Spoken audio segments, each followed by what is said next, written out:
So did people kind of know that you were doing this, as in they would come to you if they thought, that this person needed dealing with? I definitely became something of an underground personality.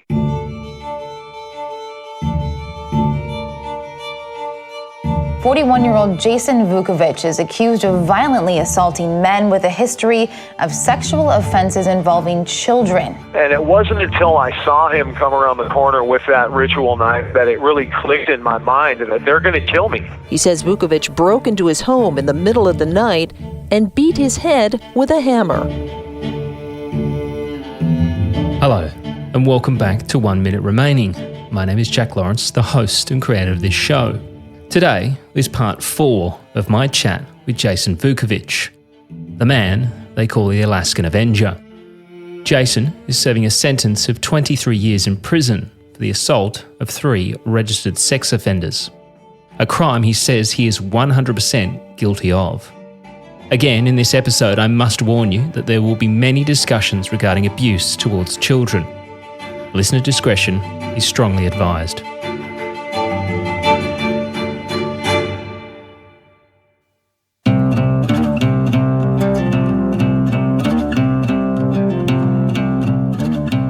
As we know from our previous episode, Jason may have been convicted of 3 assaults, but according to him, he'd already started on the path to becoming the Alaskan Avenger long before he would even move back home. He said there were many occasions when living in other states across America that he would feel compelled to come to the aid of young individuals who were being exploited in some way. Jason tells me about another incident that saw him come up against MS-13, or Mara Salvatrucha. MS-13 first popped up in California in the 70s and 80s, a Hispanic gang that quickly became notorious for its unprecedented violent retributions targeting enemy gangs as well as their entire families. MS-13 has been called the most dangerous gang in America right now. 5 alleged MS-13 gang members went before a judge today, all 5 charged with attempted kidnapping and plotting to kill a 16-year-old student. Well, first at 4, Nassau County Police come to the rescue of a man being kidnapped. This terrifying story now linked to the MS-13 gang, and it all started with the man being lured to a hotel. Tensions ramped up, and so is security for cops on Long Island tonight who are taking seriously the threat by the thugs of the gang known as MS-13 to target and kill police. This is what Jason said occurred during his run-in with the violent organization. There's another occasion I lived in Bend, Oregon, and ran a commercial painting business there. And it was all very profound and amazing how I ended up running that business. But similarly, they were telling me about this MS-13 was distributing methamphetamine and was pimping girls out of a motel they had converted in Redmond, Oregon, which was about 25 miles up the road, into like a headquarters and distribution center. And strangely that day, again, I had heard about this and sort of meditated on it for a few days while I was working. And again, my spirit sort of led me. I drove out into central Oregon and I found this place. It was beside the little highway. And it was an Indian shaman and his family, and they had this roadside stand. And in conversation with him that day, he said his family were some of the original ones that pioneered Oregon. And he said he could see that I needed some assistance with some sort of battle or something like that. And he gives me these ram's horns, and we go over to his ritual fire that he does his sweat lodge and all of his stuff on, and he fills those ram's horns with the ash from that fireplace and gave me a couple of crystals that he packed inside of them. And we did some sort of little Native American blessing or ritual of some type. And I drive back into town, into Redmond, Oregon, and I go to this headquarters, and 2 of the motel room doors are open. And I rolled those ram's horns in the front door, one in each one, and it sort of left a trail of ashes. And gave this invocation, this invocation for some old spirits. And I kid you not, man, I rolled those things one in each door, and just like they were hand grenades or something, these 2 Mexican captains come running out, one out of each motel room door, and they've got these cowboy boots on that have big, long, curved tips on them, very old, traditional-looking Mexican boots. And they ran, bro. They were terrified. They ran and got in their vehicles and left. And I was like, okay, hey, girls, come on out. And there was 2 or 3 girls that came out from each side.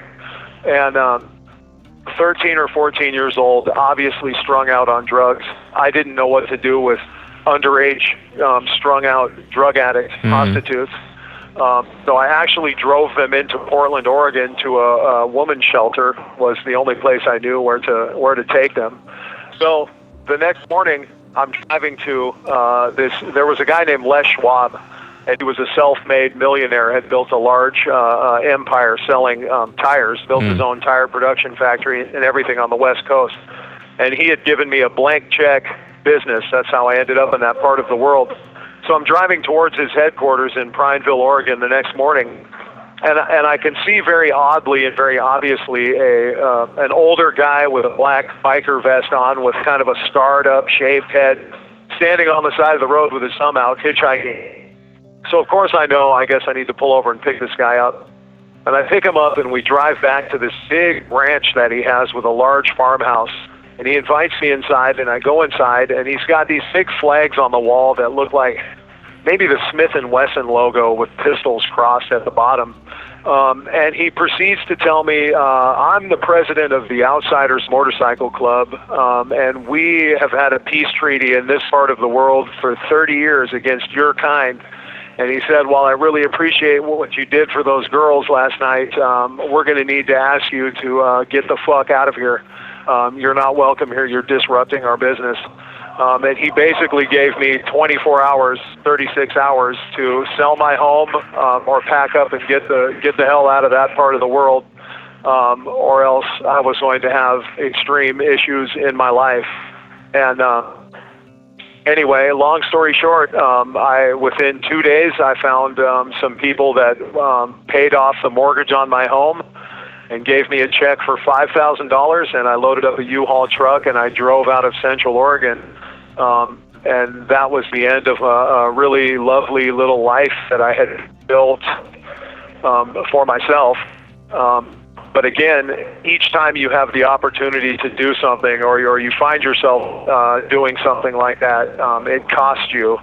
And the reason why is because these are just such counterculture experiences, and they are so far outside the norm.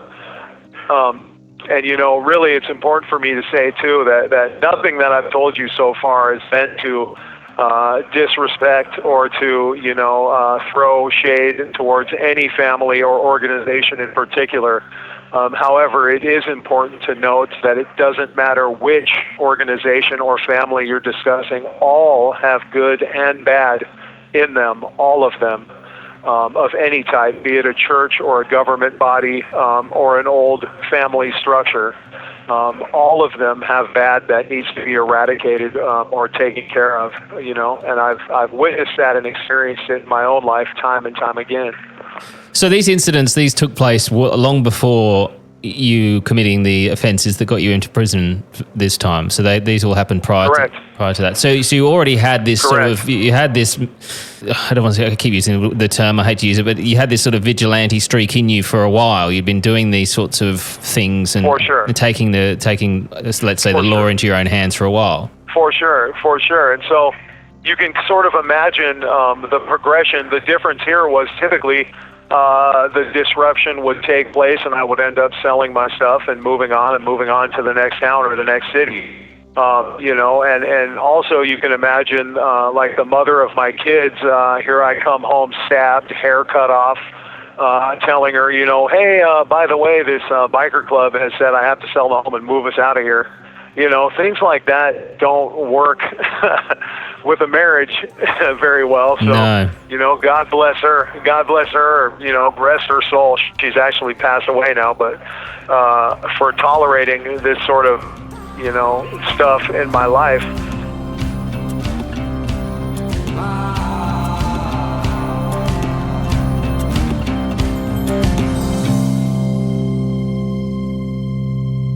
So Jason is travelling from state to state, following the work that he could find, as well as occasionally having to run from issues left in the wake of his vigilante work. And at some point, that would take him back to his old stomping ground of Alaska. The thing is, I had, as I told you before, I had been traveling from city to city, state to state, doing construction jobs, moving along and things like that. Well, I had been gone from the state of Alaska for, probably around 10 years or 12 years. And I flew back home to my home state to do some industrial painting projects, and it was really good money, and these were good paying jobs. And as I stepped off the plane back into my old stomping grounds, my old community, number one, that same old darkness, that same old feeling just permeated my consciousness, firstly. And second of all, as I became acquainted again with the community that was around me, a whole lot of the youngsters in this community, number one, as we discussed earlier, it's now gang saturated, group saturated. And firstly, I was absolutely shocked at the number of 13, 14, 15, 16-year-old kids running around injecting drugs, no parents around, running amok. Like, this town was saturated with that culture. I was blown away. And then number two, as I spent more time in and around Anchorage, a lot of these youngsters were telling me about instances of child sex abuse, child trafficking, human trafficking, some of them being pimped or sold, and just I was hearing about it, and it began to just activate something that was inside of me, and that this old, I don't know, just poison started rising up within me. And so there was a girl and her sister, and I had a conversation with them one night, and she was telling me about this one guy in particular. Her sister, who was 14, went to stay at his house, and they got high together for the whole weekend, and the guy molested her and raped her, et cetera, et cetera. So I was like, oh, what's his name? And so then I got his name, and I went and paid him a visit. And, reality of the situation, I knocked on his front door, and when he answered his front door, I pushed him inside and stepped inside with him, sat him down in a chair, and I proceeded to open hand slap him in his face, forehand and backhand, about 25 times while giving him a speech about messing with little kids in my home state. And the feeling was just so satisfying, and it just felt so correct to do something that I felt was righteous. And again, you have to connect that to living for 10 or 12 years being beaten by one of these people and molested by one of these people systematically, and then to finally be grown and have the roles reversed. And now I'm in charge, and I'm the one telling you what to do. And so that's sort of how it began. And then as I got other information from the community, I then decided, well, if somebody gives me a name, it'd probably be smart. Let me vet these names and just see who these people are. So did people kind of know that you were doing this, as in they would come to you if they thought, that this person needed dealing with? I definitely became something of an underground personality, and there were other occasions where, like I recall going one time, I had the address, and it was a locked, a secure condominium, and one of the doors happened to be open, so I went up to this address where the door was, and I knocked and knocked and knocked and yelled for the guy's name, and he didn't answer. This was a child pornographer. And I came down out of the meeting, or out of the building, and there was a couple of tough guys that had condos that lived there. You could tell they were like the neighborhood watch sort of guys. And again, one of them had one of his dogs on a leash, and they sort of came up to me rather briskly and asked me, like, what are you doing in our apartment complex? And I told them, well, you've got a registered sex offender living at this apartment, and I came to deliver a lecture to him. And slap him up, and they were like, oh my God, bro, man, thank God somebody like you was around, man. We've been waiting for something like this. This is great. And, so even members of the community, and they gave me an address. They were like, actually, there's this other guy, and I remember writing down his name and address that they gave me. Even the community itself was supportive of somebody coming around and checking up on these people, or at least letting them know that the community is watching you or watching out for you. And that also gave me some satisfaction because it made me glad to know even the neighborhood tough guys were glad that I was around.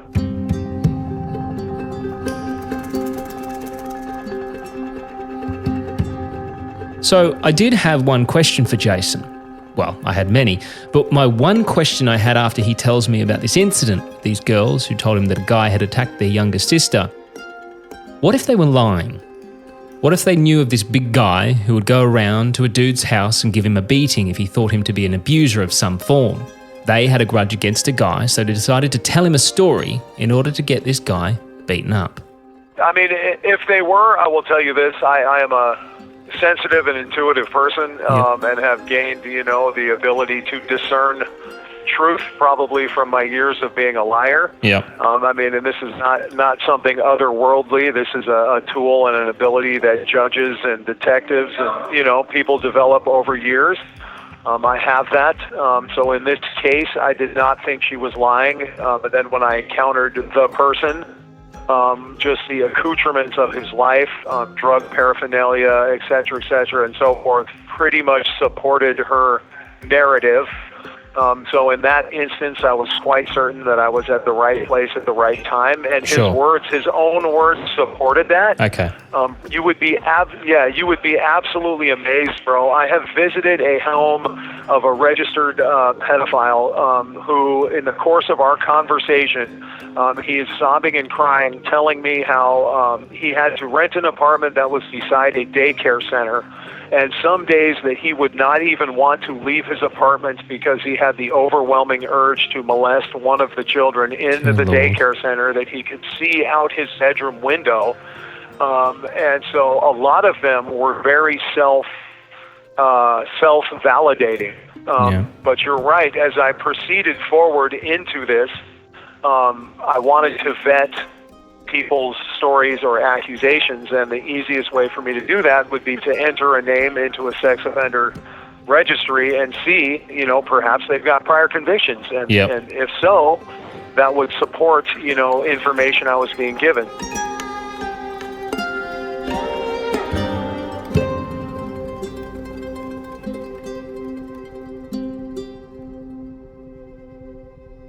Another question I had was regarding Jason and his feelings after he dished out this beating. How did it make him feel? Did he feel good after he'd done it?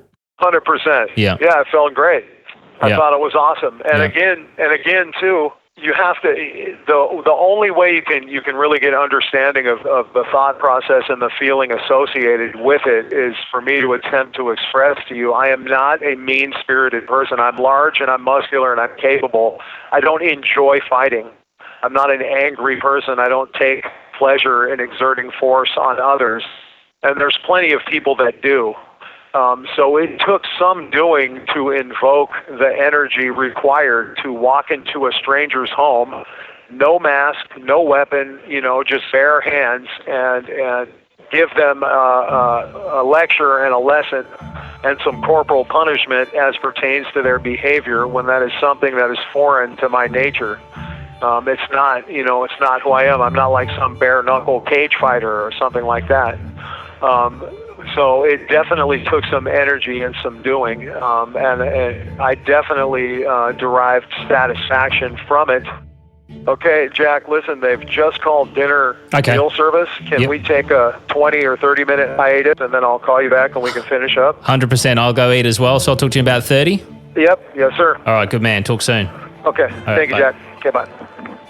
Well, on that note, let's get some chow, and when we come back, Jason talks us through the incident that would become his first of 3 charges for assault. I found out where he lived, and I recall that day I pulled up outside of it was like a fourplex.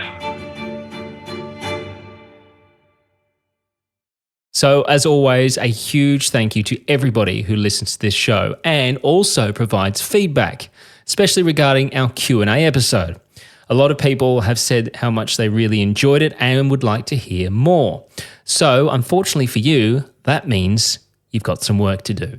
If you've got a question, comment, or thought on the show or any of the cases we cover, then all you need to do is call the number in the show notes below and I will cover it in an upcoming Q&A episode. Now, for some annoying reason, don't ask me why, I couldn't create an actual greeting with the voicemail, so don't get confused when you call and don't hear one. I promise I will get it.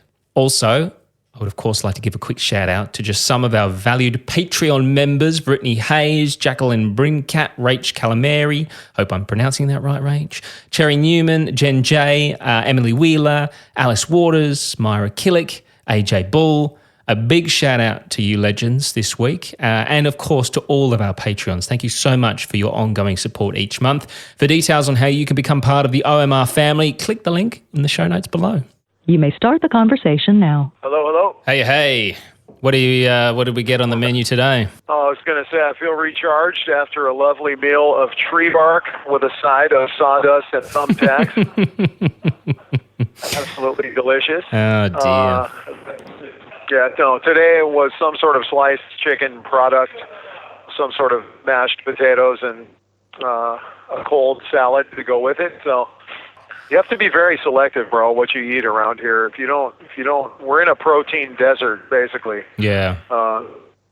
Prisons supply you with low-value, cheap carbs, and then the dregs of any vegetables or fruits, that's what you get. They're either not ripe at all or they're absolutely on the verge of being rotten, So you learn to work with what you've got and be very careful with what you eat. Yeah, there's a gentleman that I speak with who's housed in Michigan, and he's actually just, believe it or not, released his own cookbook.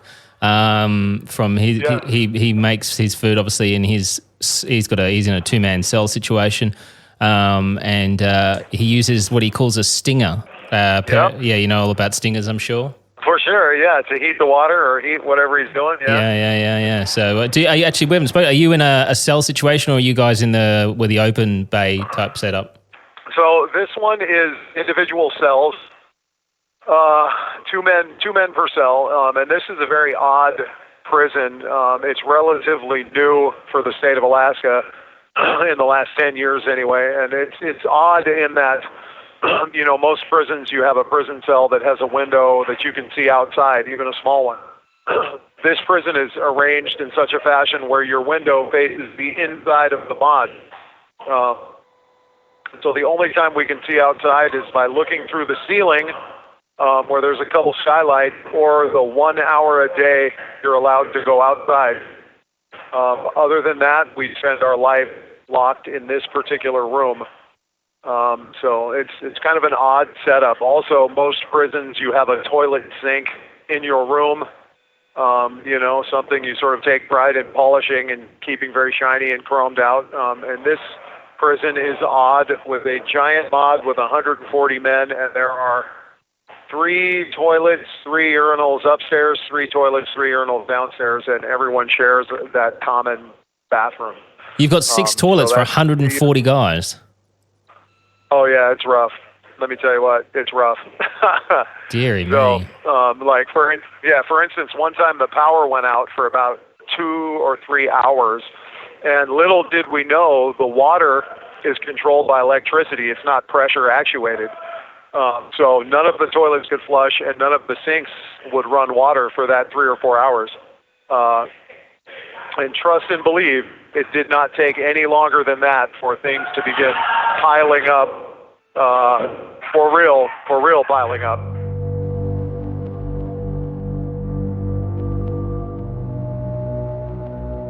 So Jason tells me that his name started to get around as a guy that would deal with certain individuals who had been convicted of heinous crimes against minors.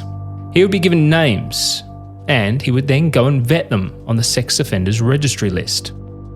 It all actually sounded incredibly easy for Jason to find these people, so I decided to have a look at this myself. As soon as you log on to the site and go to do a search, you're in fact given this warning. Any person who uses information contained in or accessed through this website to threaten, intimidate, or harass any individual, including registrants or family members, or who otherwise misuse this information, may be subject to criminal prosecution or civil liability under federal and/or state law. So I jumped into the search engine and decided to do a random search in Alaska and see what it would come up with. Okay, so I'm going to do a little test here. Just going to get a random address in Alaska, in Anchorage. Address Alaska, Anchorage. Search by name and or zip code. Okay, so I have just done a search for... Whoa. Okay, so I just did a random search in Alaska. I just put in... I literally did a Google search for Anchorage zip codes. Picked the first one that I found. Typed it in. It's come up with 73 records for that particular area. Now, it has given me an entire list of 73. These look like they are... Oh no, there's a female. I was going to say they look like all men. There's one lady there. But there is literally just face after face after face. Photographs. Their address. Aliases that they use. Their age. Let's see if I click on someone, it gives me what their crime actually was. Let's just choose someone at random. See what it gives me on this information. Okay, so this guy clicked on at random, registered sex offender / child kidnapper. His race, his hair color, his date of birth, eye color, his weight, his employee's address, his residential address, the court docket number of his case, his conviction date, the crime in which he's convicted of. So this is how Jason would have done it.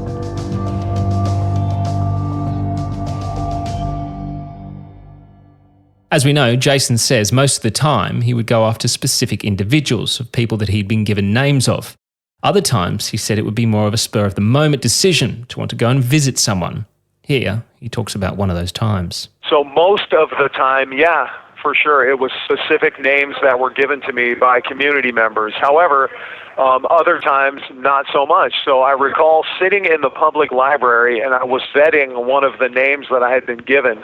And as I was scrolling through the registry, I came across a name and a mugshot of a person that had 14 convictions for sodomy of a minor and something like 10 counts of rape on a minor, a total of 24 charges for sodomizing and raping minors. And I just happened to notice that this was a person that had gotten all of those charges, a conviction in Wyoming or Tennessee or something like that, and he had just recently moved to the state of Alaska in the last couple of months. And so I remember seeing this person and thinking to myself, you know what? A scumbag like this is going to move into my home state, and you know what he's going to do? He's probably going to start victimizing children again, because you don't have 24 total charges of child rape or sodomy against you unless this is a part of who you are. So I recall going to his trailer in some sort of a little trailer park and pounding on the door at 10 o'clock at night. And when he answered the door, same thing, just walked right past him into his house and told him, come on, man, come on, follow me. And the thing that's weird is these people, they know what time it is. They know exactly what time it is.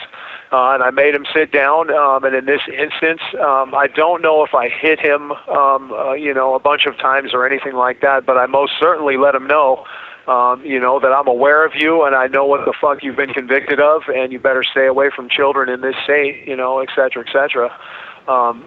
So there was instances like that that I just felt moved to go see someone. So all of these incidents we've heard so far are actually not the ones in which Jason would later be charged for. He would eventually face charges for 3 specific assaults. He talks me through the very first incident. The first person that I was charged with was actually convicted of raping his own daughter. And how he came on my radar, he was registered on the registry for child rape. Well, his daughter had become pregnant from that rape. And so it was one of his daughter's girlfriends that was telling me about this guy who had raped his daughter and gotten her pregnant, and he was now babysitting and molesting the daughter from the daughter. And as disgusting as that sounds, number one, in terms of his registry, he shouldn't have been around the granddaughter at all. But the sort of mind control that it puts on a rape victim from their family culture, the daughter that was raped was bringing her baby to the person that raped her and allowing him to babysit or interact with the child. So that was the first person that I visited. He was a child rapist. That one was just, again, it was very surreal. It was one of those times where I'd heard about it, I had vetted him, I found out where he lived, and I recall that day I pulled up outside of it was like a fourplex. And it was all very surreal and strange because when I pulled up outside and parked and got out, the entire neighborhood, it was a bright, sunny summer day. The entire neighborhood was just dead, quiet. And I walked up to the front door and knocked and knocked and knocked, and nobody answered. Nobody answered, and no one was home in all four apartments or anywhere around. And I walked around to the back, and there was a wooden fence, and it was one of those fenced backyards where you have to reach over the top of the fence to hit the latch and allow it to swing in. Yeah. So I did that and let myself into the backyard. And I walked around the back, and I kid you not, I looked down through a basement window, a lower floor window, and there the guy is sitting in a chair in his bedroom just looking up at me out the window. And I knocked on the window and I said, "Hey man, get up and go open your front door." And he goes, "Me?" And he pointed at himself, and I said, "Yeah, you get up and go open the front door." And so he got up and left his chair, and I proceeded to walk back around to the front, and he opened his front door. And when he opened his front door, I literally just walked right past him into his apartment or into his fourplex and said, "Come on, man, come on." And he followed me inside. And I brought him downstairs and sat him on his own bed, just proceeded to open hand, backhand slap him, and he fell back on the bed a couple of times, and I was just so overwhelmed with disgust because I have been that child where somebody like him just takes full liberty and comes in and touches you and beats you and does whatever they want to you. I was just overwhelmed with disgust, and I just did my absolute best, to use corporal punishment and to reinforce to him that he was not to see that baby ever again, et cetera, et cetera. And then if I heard that he was seeing her again, I was going to come back and visit him again. And, it was probably an encounter that lasted, I don't know, maybe 15 or 20 minutes. And I left him sitting on the bed in his own bedroom, snot running down his face all beet red, maybe blood running out of his nose.